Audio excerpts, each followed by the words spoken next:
Na profissão médica, muitos casos são desafiadores e por vezes complexos. Esse é o caso de uma senhora da Índia, de 66 anos, com histórico de câncer de mama, hipertensão e hipotireoidismo, que chegou ao hospital com uma fraqueza e perda de reflexos nos membros inferiores e superiores. Em 24 horas, ela não conseguia se mover. No segundo dia, seu músculo diafragma parou, dependendo de ventilação mecânica.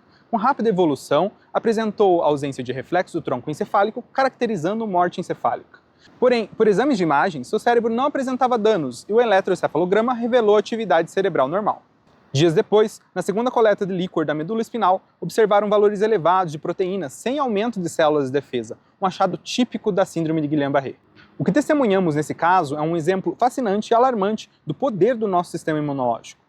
A síndrome de Guillain-Barré é uma condição autoimune rara onde o sistema de defesa do corpo ataca os próprios nervos periféricos. Essa síndrome pode ocorrer por um mecanismo chamado de mimetismo molecular. Isso acontece porque alguns patógenos possuem epítopos semelhantes aos gangliosídeos das células neuronais. Como resultado, o sistema imune inicia uma resposta contra esses epítopos, mas acaba atacando as próprias células do organismo. Tudo começa com a apresentação antigênica. Os macrófagos fagocitam a bactéria que tem esses epítopos semelhantes e apresentam o antígeno via MHC de classe 2 aos linfócitos TCD4. A próxima etapa é a ativação dos linfócitos B e a produção de anticorpos. Os linfócitos B são ativados através da interação coestimulatória com os linfócitos T. O linfócito T libera citocinas como interleucina 4, 5 e 6 que estimulam a proliferação e diferenciação das células B.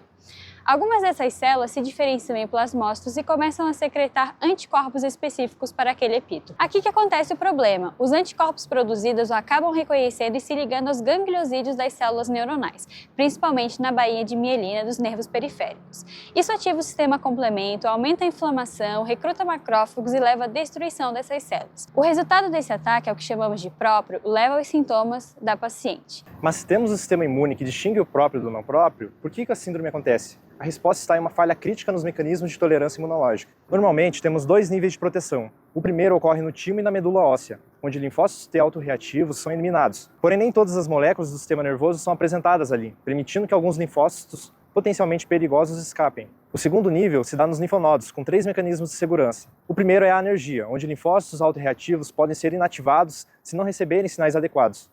O segundo são as células T reguladoras, que suprimem respostas imunes excessivas. O último é a apoptose, com eliminação de linfócitos autorreativos.